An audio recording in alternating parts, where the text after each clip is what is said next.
देखिए, सबसे पहले तो हमने देखा कि मुस्लिम समुदाय में ऐसी है 2 शादी 3 शादियों का मामला हमें बहुत करीब से कई मामला देखने को मिला। एक औरत को मैंने देखा कि वो इस तरह से जूझ रही थी कि उसके पति 3-3 शादी कर चुके थे और उनको कोई इंसाफ दिलाने वाला नहीं था। वो शौहर आके उसे बहुत पीटते थे, बहुत मारपीट करते थे।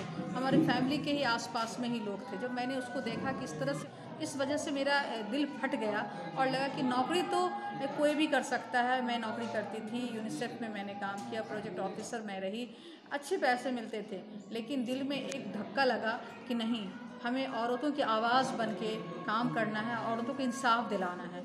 अब तक हमने लगभग हमें मिले यहाँ पे कॉन्ट्रैक्ट मैरिज का, जो बहुत दिल दहलाने वाला, शादीशुदा लोग थे लेकिन उसको अपनी बीवी के साथ कॉन्टैक्ट करके रखे हुए थे कि हमें विदेश जाना है और 2 साल के लिए हमें पत्नी बना के रखना है, और फिर उसके साथ शोषण करते थे।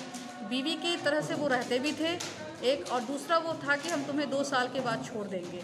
और ख़ास तौर से जो तलाक़ का मामला है यहाँ बहुत ज़्यादा है। 3-4 शादियों का मामला बहुत ही ज़्यादा है।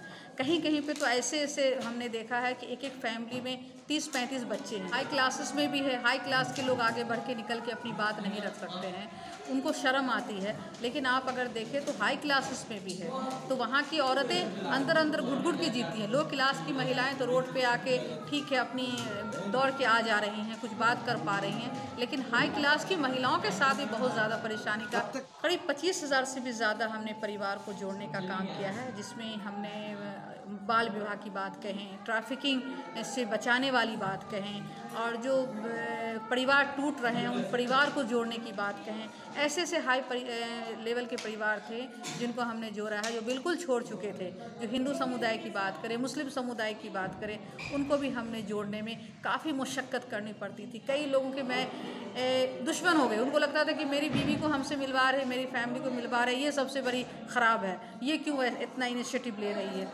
कितने लोगों से हम पूछ रहे हैं, जहाँ तक कि अगर आज मैं काम कर रही हूँ तो हमारे पति भी एक समझते हैं कि हमारी पत्नी काम करना चाहिए, हमारी पत्नी को एक जो हक है वो हक मिलना चाहिए, बहुत ज़्यादा सपोर्ट करते हैं। ससुराल से कोई परेशानी नहीं है। ससुराल में पहले से ही वो लोग बहुत बोल्ड हैं, बहुत समझदार हैं, तो ये भी मदद कर रहे हैं। हाँ, ये भी ससुराल वाले भी काफ़ी कोऑपरेट करते हैं इन चीज़ों को। लेकिन जो शुरुआती दौर हमारी थी उस दौरान हमें बहुत समस्या झेलना। महिलाओं को यही मैसेज देना चाहती हूँ कि आप आगे बढ़ें, आप डट के मुकाबला करें, डरे नहीं, आपका हक है। आपको हर तरह से घर से लेकर सरकार तक अधिकार दे रखा है कि आपको जीने का हक, आपको बोलने का हक है, आप डरे नहीं, आपका भी एक फंडामेंटल राइट्स। आप ऐसा नहीं समझें कि हम आगे नहीं बढ़ेंगे तो हमें लोग ढकेल देंगे, कुछ करेंगे, आपको आगे आने पड़ेगा। लोग आपके पास रोड़े बहुत मिलेंगे। देखिए, 3 तलाक आने से तो नहीं होना चाहिए, जो तलाक वाली बात है उसका जो प्रोसेस है उस प्रोसेस को जानने की ज़रूरत है। लोग प्रोसेस को नहीं जान रहे हैं। तलाक तो बिल्कुल ही बहुत गंदी चीज़ है। जो मर्द फटाफट तलाक दे देते हैं एक औरत को कि हाँ 3 तलाक दे दिया और वो औरत गई, ख़त्म हो गई, और फिर दूसरी शादी कर लेते हैं। कितनी औरतों को परेशानी झेलनी पड़ती है। मतलब मेरी सास मेरे पति से मुझे बहुत मार खिलाती थी, झगड़ा करती थी, जो सामान अपना बेटी सबको देने के बनिस्बत मुझे पति से मार खिलाती थी। तो मैंने हेल्पलाइन का सहारा लिया आके मैडम के पास, तो मुझे बहुत ज़्यादा राहत मिली। अभी 2 साल से मेरे घर में सब कुछ ठीक ठाक चल रहा है। अब लोगों को जो है आप जागरूक कर रहे हैं, क्यों कर रहे हैं जागरूक? मैं इसलिए जागरूक कर रही हूँ क्योंकि जो मेरे साथ घटना हुई किसी दूसरे के साथ ऐसी घटना ना हो। तो क्या करना चाहेंगे, क्या मैसेज देना चाहेंगे? मैं यही मैसेज देना चाहती हूँ कि बेटी बचाओ बेटी पढ़ाओ, बेटी को पढ़ाना चाहिए, छोटी उम्र में शादी नहीं करना चाहिए, उनको अपने पैर पे खड़े होना देने के लिए रहने देना चाहिए। क्या नाम है आपका? अनीता देवी। छोटी उम्र में शादी हुआ था? बहुत परेशानी हुआ। कितने उम्र में शादी हुआ था? 13 साल में। ससुराल में कितना परेशानी झेलना पड़ता था?